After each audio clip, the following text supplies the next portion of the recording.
오늘 본문의 말씀을 근거로 요나의 기도라는 제목으로 하나님의 말씀 나누겠습니다.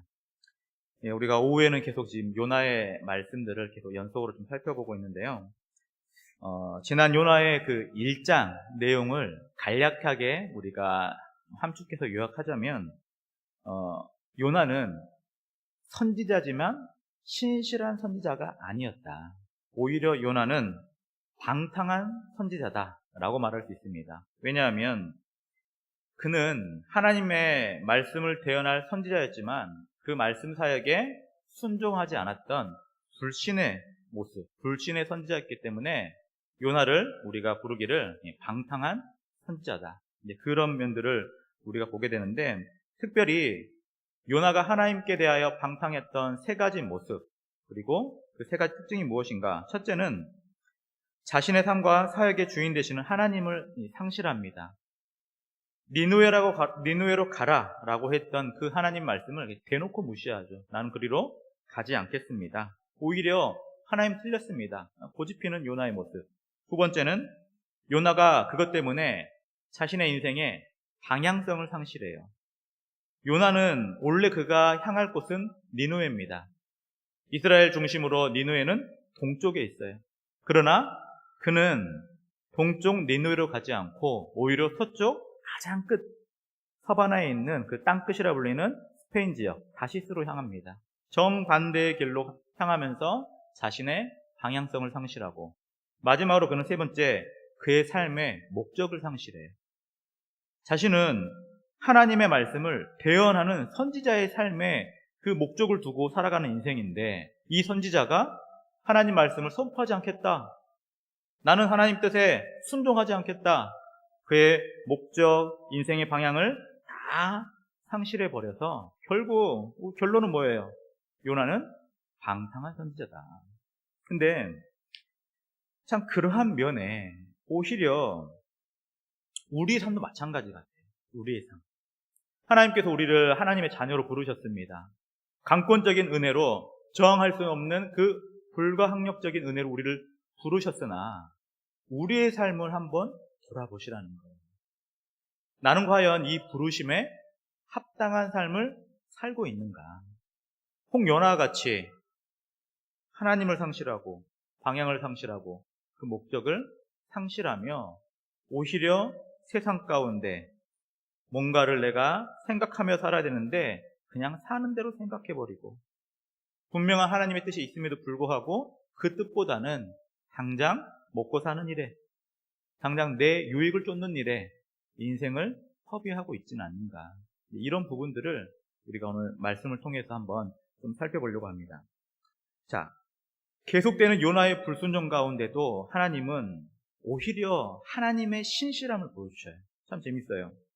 다시스로 도망가려는 그 요나를 붙들고 하나님 어떻게 하시냐? 처음에는 폭풍을 허락하셔요. 배가 더 이상 서쪽으로 전진하지 못하게. 그 다음에는 오히려 그 폭풍 가운데 요나는 배의 가장 깊은 곳에 들어가 숨어서 잠을 자버리죠. 그때에 불신자의 입술, 선장의 입술을 통하여서 요나를 깨우고 빨리 기도하라. 오히려 하나님의 뜻을 이 불신자의 입술을 통해서 깨우치면, 이래도 안 되니까 맞으면 어떻게 합니까? 제비를 뽑아요. 이 풍랑이 누구 때문인가? 요나가 뽑혔죠. 요나가. 그리고 나서 요나의 이 문제 때문에 결국 다 죽게 되어서 결국 요나가 차라리 나를 바다에 던져라. 그것이 너희가 살 길이다. 라고 해서 결국 요나는 바다에 던져집니다. 근데 그 바다에 던져지는 순간 결국 요나는 뭘 생각했을까요? 죽었구나 라고 생각했을지 모르지만 하나님의 이 신실함은 바로 요나에게 본문의 17절 이렇게 역사합니다. 한번 볼까요? 여호와께서 이미 큰 물고기를 예비하사 요나를 삼키게 하셨으므로 요나가 밤낮 3일을 물고기 뱃속에 있으니라. 하나님이 요나를 얼마나 사랑하시는가. 아무리 방탕한 선지자라 할지라도 하나님이 요나를 사랑하십니다. 풍랑 가운데 바다에 던져지는 위기 가운데도 하나님 뭘 예비해 주셨어요? 큰 물고기. 이게 큰 고래인지 어떤 물고기인지 모릅니다. 그러나 아주 큰 물고기를 준비해 놓았다는 거예요. 그러니까는 이 요나의 말씀을 잘 보게 되면 두 가지가 딱 대비되는 거예요. 하나는 요나의 끊임없는 폐역과 불순종, 또 하나는 그 폐역과 불순종을 뛰어넘는 하나님의 신실한 사랑. 이게 계속 대비가 됩니다. 계속. 그러면서 요나를 통해서 우리가 결국 무엇을 바라보냐? 참으로 놀랍다. 하나님의 사랑은 이런 거구나. 이렇게 패역한 자도, 이렇게 신실하지 못한 자도 하나님은 굽어 살펴서 그에게 은혜를 베푸시는구나. 그것 때문에 사실 우리도 소망이 있는 거예요. 그것 때문에. 우리의 삶이라고 별 수 있습니까? 때로는 불순종하죠.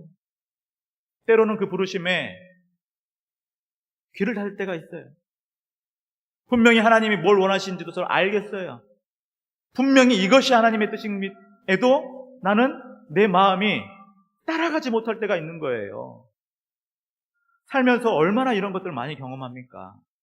분명한 하나님의 뜻, 분명한 하나님의 의지, 분명한 하나님의 선하심이 거기에 있어도 도무지 내 마음이 동하지 않아서 나는 여전히 고집피고 여전히 하나님께 나아가지 못하는 그 나의 불순종, 그 불신앙이 얼마나 많냐고요. 근데 참 놀라운 것은 하나님이 그 불신앙의 인생들을 어때요? 불쌍히 여겨줍니다. 불쌍히 굽어 살펴주시는 거예요. 굽어 살펴주시는 거예요.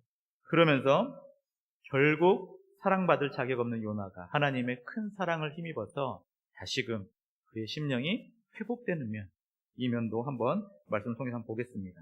자, 오늘 본문에 보게 되면 요나가 이제 몰릴 대로 몰렸어요. 이제 더 이상 도망칠 곳이 없습니다. 배를 탔더니 풍랑이 일고 배는 곧 부서질 것 같고 이 풍랑은 멈추지 않고 결국에 모든 문제가 나라는 제비뽑기의 결과가 나왔어요. 이제 요나의 마지막 선택이 뭐였는지 알아요? 나는 그래도 하나님 뜻에 순종하지 못한다. 나는 그래도 니느웨로 못 간다. 적어도 그 니느웨는 안 된다. 그래서 차라리 내가 죽었으면 좋겠다. 이 마음으로 자신을 포기해버립니다. 오히려. 그래가지고 배에 타고 있는 사람들에게 말하는 거예요. 모든 풍랑의 문제는 나다. 나를 바다에 던지라. 근데 그렇게 결국에 바다에 던져졌을 때에 그 순간만큼은 요나가 짧은 자유를 느꼈을지 모르겠어요. 죽으니까 이제 끝났겠구나. 근데 여러분, 우리가 이 땅을 살면서도 마찬가지예요. 어쩔 때는 그냥 이 꼴 저 꼴 보기 싫고 차라리 죽어버리면 좋겠다 라는 생각이 들 때가 있어요, 없어요? 네, 있다고. 네? 아유, 이렇게 살아야 되나? 정말 답도 안 나오고 깝깝하고 미치겠고 에이, 죽어버려야지. 그런 생각이 들 때가 있습니다. 가끔 있어요. 가끔. 근데 적어도 우리가 하나님 믿는 믿음의 백성이라면 기억하셔요. 뭘 기억해야 되냐? 죽는다고 끝이 아니다. 히브리서 9장 27절 함께 읽겠습니다. 시작. 한 번 죽는 것은 사람에게 정해진 것이요 그 후에는 심판이 있으리니. 히브리서 말씀이 뭐라 말합니까? 한 번 죽는 거 이렇게 죽나 저렇게 죽나 정해진 것이다. 그러나 그 뒤에 뭐가 있다고요? 심판이 있다고. 심판 뒤에는 두 갈래 길이에요. 하나는 천국, 또 하나는 지옥이라는 거예요. 여러분, 아무리 인생이 괴로워도 죽겠다는 말 함부로 하지 마십시오. 네? 함부로 하지 마시라 이거예요. 죽는다고 끝도 아니에요. 아니라고요. 정말 여러분들이 참 이러한 면에서 여러분 주변에 고난당하고 고통 중에 있고 특히 예수님 몰라서 고난 중에 당하는 사람들, 인생의 의미를 찾지 못하는 사람들 있죠. 정말 경각심을 줘야 돼요. 죽는다고 끝이 아니다. 끝이 아니라는 거예요. 그러니까는 그 면에 이 방탕한 선지자가 에라이 죽어버려야 하지 하고 바다에 진짜 던져졌어요. 그러나 하나님의 신실함은 다시 오늘 본문의 17절 자신의 사랑을 이렇게 증거합니다. 본문 17절 뭐라 말합니까? 큰 물고기를 예비하셨다는 거. 한번 생각해 보세요. 하나님이 이 물고기를 언제부터 예비하셨을까? 언제부터 예비했을까?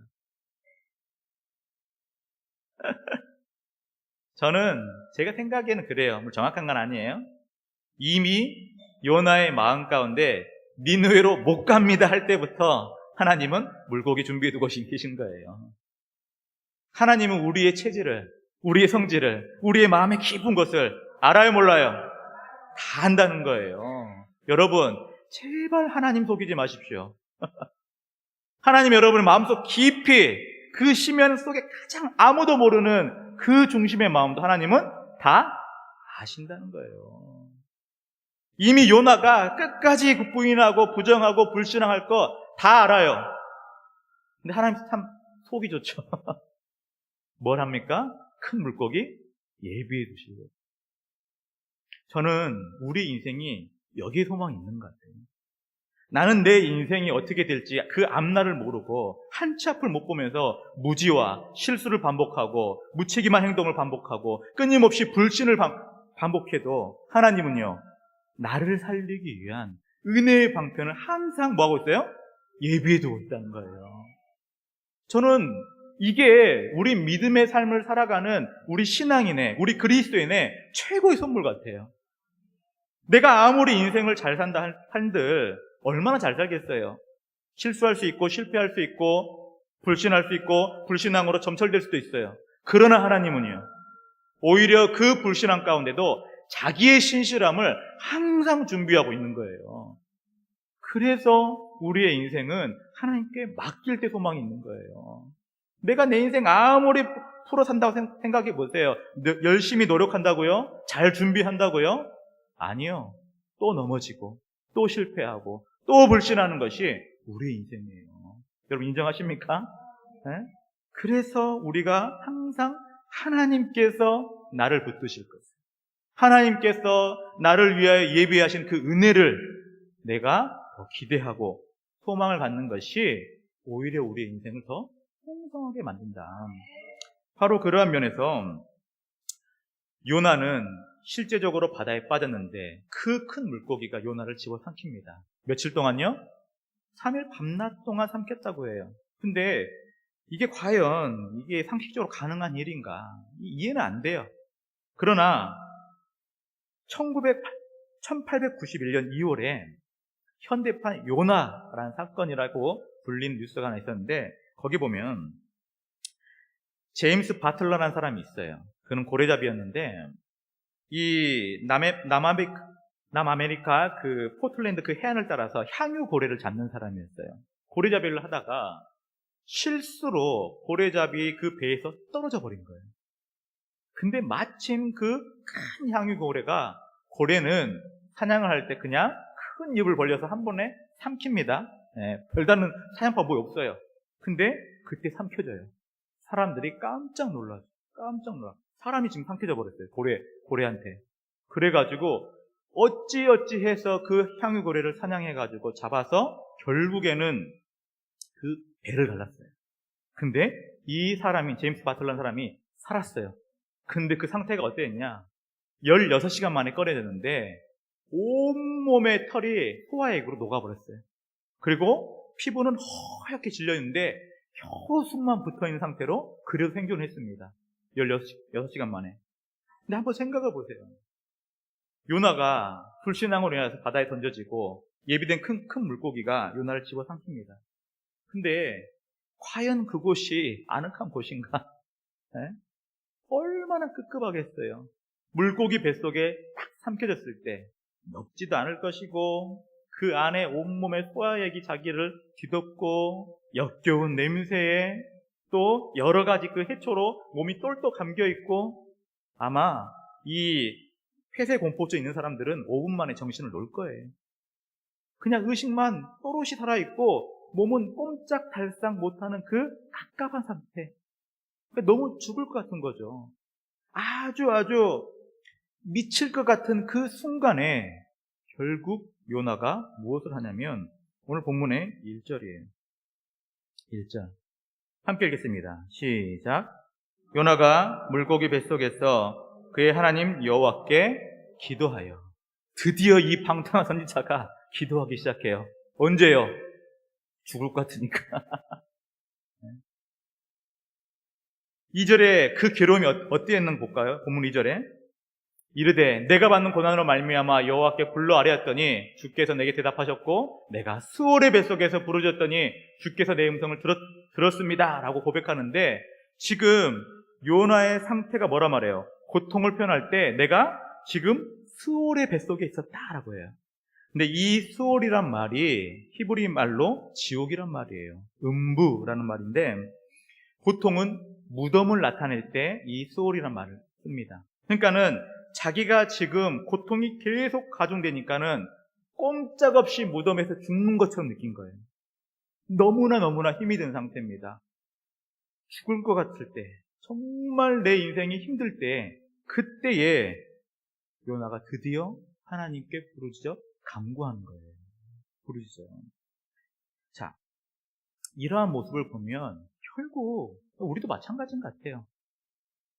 우리가 불신앙의 길을 가면서도 늘 우리의 반복되는 모습 뭔지 아세요? 하나님을 제대로 신뢰하지 않고 섬기지 않아도 우리는 제법 잘 살아갈 때가 많이 있어요. 네?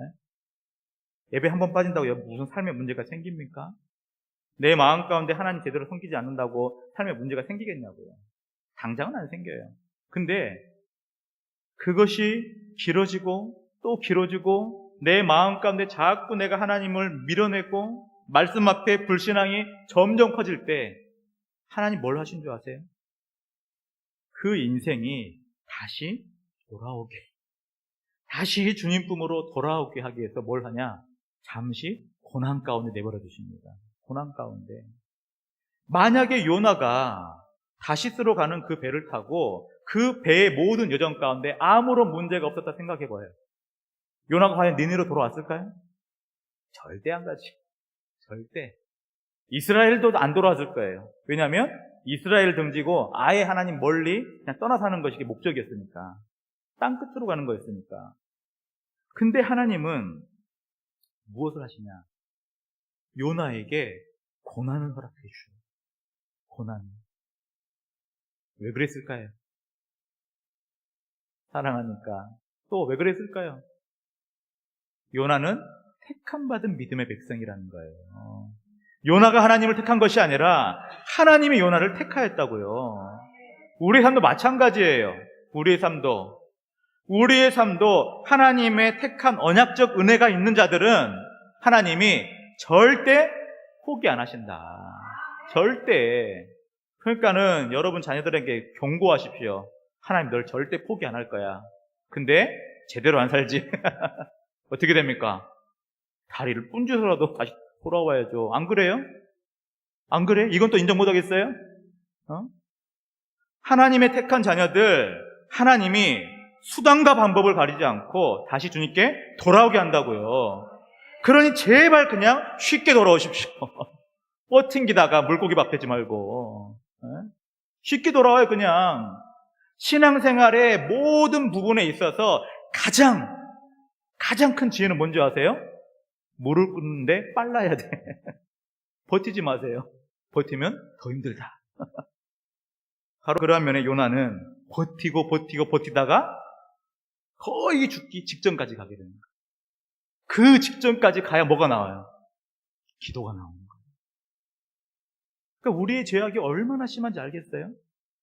죽을 것 같아야 그때 기도가 나온다고요. 미리 기도하지 않고 죽을 것 같아야 그때에 하나님 살려달라고 그때 기도가 나오는데, 그 기도 가운데 요나가 무엇을 고백하냐? 본문 다시 2절 봅시다. 2절에 이렇게 나오죠. 이르되 내가 받는 고난으로 말미암아 여호와께 불러 아뢰었더니 주께서 내게 대답하셨고 내가 수월의 뱃속에서 부르짖었더니 주께서 내 음성을 들으셨습니다 라고 하면서 요나가 무엇을 고백하냐? 하나님을 인정하기 시작하는 거예요. 드디어 인정합니다. 내가 고난 가운데 주님께 부르짖을 때 분명히 하나님 기도 들으시는 분이다. 왜요? 시편 120편 1절 함께 읽겠습니다. 시작. 내가 환난 중에 여호와께 부르짖었더니 내게 응답하셨도다. 여호와가 응답하시는 하나님이라는 것을 요나가 고백하는 대목이에요. 분명히 응답하신다. 고난과 환난 가운데 있을 때 결국 우리가 뭘 해야 돼요? 부르짖는 거예요. 야고보서 5장 13절.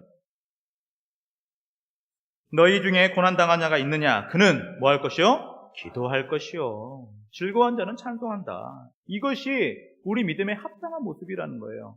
고난 중에 있습니까? 기도해야 돼요. 다른 방도가 없습니다. 어려움에 처했습니까? 기도하셔야 돼요. 인생의 문제가 내 삶 가운데 목까지 차올라서 꼴깍꼴깍 하는 그 순간에 뭐 해야 돼요? 기도해야 된다고요. 기도할 때 길이 열리는 거예요. 기도할 때 살 길이 보여지는 거예요. 바로 그러한 면에서 요나가 기도를 시작하는데 이 기도 참 잘 보세요. 사실은 그렇게 정상적이지 않아. 본문에 3절부터 6절 한 구절씩 볼 텐데 먼저 3절입니다. 자, 주께서 나를 깊은 바다 가운데에 던지셨으므로 큰 물이 나를 둘렀고 주의 파도와 큰 물이 다 내 위에 넘쳤습니다 라고 하는데 3절 다시 그냥 보여주세요. 뭔가 이상하지 않아요? 주님께서 나를 깊은 바다 가운데에 던지셨으므로. 맞아요? 틀려요? 맞아요? 틀려요? 틀리죠. 아니 지가 지금 던지라고 했지 무슨 하나님이 요한을 던졌습니까? 정신 나간 기도예요. 자, 그리고 4절. 내가 말하기를 내가 주의 목전에서 쫓겨났을지라도. 맞아요? 틀려요? 틀리지. 하나님이 언제 요나를 쫓겨냈습니까? 지가 간 거지. 지가 싫다고 나간 거 아니에요, 다시스로. 근데 완벽한 기도는 아니었을지라도 그럼에도 불구하고 이 4절 후반부에 올바른 고백도 있어요. 다시 주의 성전을 바라보겠나이다. 황당한 선지자의 그 입술에서 그럼에도 불구하고 다시 주의 성전을 바라보겠습니다. 왜요? 거기 누가 있어요? 하나님이 계시니까. 그 하나님이 계신 그곳에 자신의 시선을 두고 이제는 하나님만 바라보겠습니다. 그리고 본문의 6절에 이렇게 고백합니다. 내가 산의 뿌리까지 내려갔사오며 땅이 그 빗장으로 나를 오래도록 막았사오나 나의 하나님 여호와여 주께서 내 생명을 구덩이에서 건지셨나이다. 이 기도를 언제 했다고요? 물고기 뱃속에 있을 때 하는 기도예요. 내가 산의 뿌리까지 내려갔다라고 하는 표현은 그 당시 고대 근동에 있는 사람은 이 산의 뿌리라는 것은 세상의 모든 산이 땅속 깊은 곳에 뿌리를 내리고 그 뿌리 위에 바다가 돋고 있다 생각했어요. 그러니까 산의 뿌리라는 것은 가장 이 세상에서 밑바닥을 의미해요. 밑바닥. 그러니까는 자신이 지금 산의 뿌리까지 갔다는 것은 영적으로 거의 죽음에 임박했다. 내가 지금 거의 죽었다는 거예요. 거의 죽었다. 그러면서 이 6절 다시 한번 보여주세요.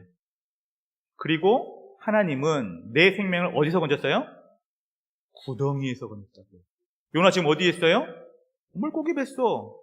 근데 왜 구덩이라고 말하냐면 이 구덩이라는 것도 함정을 뜻하기도 하고 그 다음에 무덤을 뜻하기도 해요. 그러니까는 산의 뿌리와 이 구덩이가 똑같은 표현인데 내가 지금 거의 죽게 됐습니다. 근데 하나님이 거의 죽게 된 나를 불쌍히 여기고 건져냈다는 거예요. 건져냈다는 거. 그러면서 이 생명의 은혜가 얼마나 큰 것인가. 나중에 예수님은 그 이스라엘 백성들, 유대인들을 향하여서 가르치고 선포할 때에 이렇게 말합니다. 마태복음 29장 39절. 예수께서 대답하여 이르시되 악하고 이 음란한 세대가 표적을 구하나 선지자 요나의 표적밖에는 보일 표적이 없다라고 말해요. 이게 무슨 말이냐면 자꾸 메시아이신 예수 그리스도를 인정하지 않으니까 사람들은 이런 표적도 보여주시고 저런 표적도 보여주시면 제가 한번 믿을까 말까 생각해 보겠습니다. 이 교만한 마음으로 나오니까 예수님은 그들에게 나는 보일 표적이 없다. 다만 요나의 표적밖에 없다라고 하는데 그 요나의 표적의 이 뜻이 뭐냐면 요나가 어디까지 갔다고요? 죽음, 음부, 산의 뿌리, 그 구덩이, 죽음이 임박한 그 지옥 구덩이까지 떨어졌다는 거예요. 근데 요나의 표적이라는 것은 바로 예수님 자신이 거기까지 내려가셨다는 거. 거기까지. 누굴 위해서요? 우리를 위해서. 우리를 위해서 지옥 그 구덩이까지 예수님이 내려가셨다. 그 표현을 하게 되는 거예요. 그러면서 이 요나가 이제 이렇게 고백합니다. 내 모든 이 죄악의 불순종을 저는 이제 철저하게 고백합니다. 저는 죄인입니다. 제가 하나님 뜻에 순종하지 못했습니다. 그러면서 자신이 드디어 온전한 사명을 회복하는 그 믿음의 고백을 하게 되는데 오늘 본문의 9절입니다. 본문의 9절. 나는 감사하는 목소리로 주께 제사를 드리며 나의 서원을 주께 갚겠나이다. 구원은 여호와께 속하였나이다. 무슨 말을 해요? 구덩이 가운데 물고기 뱃속에 거의 죽을 것 같은데 요나는 확신해요. 아, 여호와 하나님께 나를 건지실 것이다. 그리고 그는 다시 회개해서 뭘 하냐? 내가 서원했던 것, 선지자로 기름 부음 받아 내 평생에 하나님의 말씀을 증언하는 일, 내가 이것을 위해서 열심히 살겠노라고 헌신을 다짐했던 그 소원을 다시 기억하는 거예요. 다시 그 믿음의 첫사랑이 회복이 되는 거예요. 그러면서 주의 말씀대로 하겠습니다 라고 말하면서 본문의 9절 다시 한번 보여주세요. 구원은 누구에게 속했다고요? 여호와께 속했다는 거. 이 믿음의 고백이 회복이 되는 거예요. 처음에는 니느웨로 가라는 그 부르심 앞에 이 요나가 하나님은 틀렸다고 했어요. 니느웨는 정말 죄인들의 소굴이니까. 근데 이 모든 과정을 겪고 나서 그가 고백하는 것은 구원을 주시는 분, 구원을 허락하시는 분, 구원을 이루시는 분은 내가 아니라 누구예요? 여호와 하나님. 하나님만이 구원의 주가 되신다. 그 구원의 주를 위해서 선지자는 뭘 하면 되는 거예요? 복음 들고 나아가면 된다는 거예요. 순종하면 그뿐이라는 거예요. 바로 그러한 면에 우리도 마찬가지예요. 우리가 이 땅을 살아가는 삶의 목적이 여러분 뭐예요 도대체? 삶의 목적, 가치, 우리가 추구해야 할 삶의 방향, 그거는 다른 게 아니에요. 그리스도인의 모든 삶의 가치와 방향은 딱 하나입니다. 바로 이 땅 가운데 예수 그리스도의 복음을 만방에 증거하는 거. 예수님의 공생애가 마친 이후에 제자들에게 뭐라 말합니까? 너희는 가서 아버지와 아들과 성령의 이름으로 세례를 베풀고 가르쳐 지키게 하라. 복음 전도가 우리의 모든 성도들의 공통이고 가장 위대한 사명이라 이거예요. 그 사명과 부르심 가운데 우리는 어때요? 오직 하나, 순종으로 나아갈 거야. 순종으로. 뻗팅기고 내 생각에 맞다 고집피는 것이 아니라 부르심에 합당한 그 자리에 서서 예배하고 부르심에 합당한 그곳에서 합당한 뜻에 맞춰 기도를 하고 하나님의 뜻이면 내 뜻과 달라도 하나님의 뜻을 내 뜻에 관철시켜서 온전히 순종하는 바로 그것이 우리 삶의 최종적인 목표고 가치라 이거예요. 그래서 이 땅 가운데 모든 그리스도인들은 오직 단 하나, 하나님의 영광을 위하여서 복음의 증인으로 사는 것이 바로 우리의 삶의 최종적인 가치라는 거예요. 무엇을 하든, 무엇을 입든, 무엇을 먹든, 여러분의 삶의 형편이 어떠하든지 우리는 항상 하나님 말씀에 순종하는 것. 그것이 우리 믿음의 삶의 진정한 본분이라는 거예요, 본분. 바로 그런 면에서 우리 지원교 성도 여러분, 우리 삶의 참된 믿음의 본분이 무엇인지 여러분 다시 한번 여러분 삶을 돌아보시고 내가 지금 순종의 길로 가고 있는가, 불순종으로 지금 자꾸 치닫고 있는가 잘 점검하시면서 다시 마음을 주님께로 오직 하나님께로 돌려서 순종의 걸음, 순종의 열매 맺는 믿음의 삶 되시기를 주님의 이름으로 축원합니다.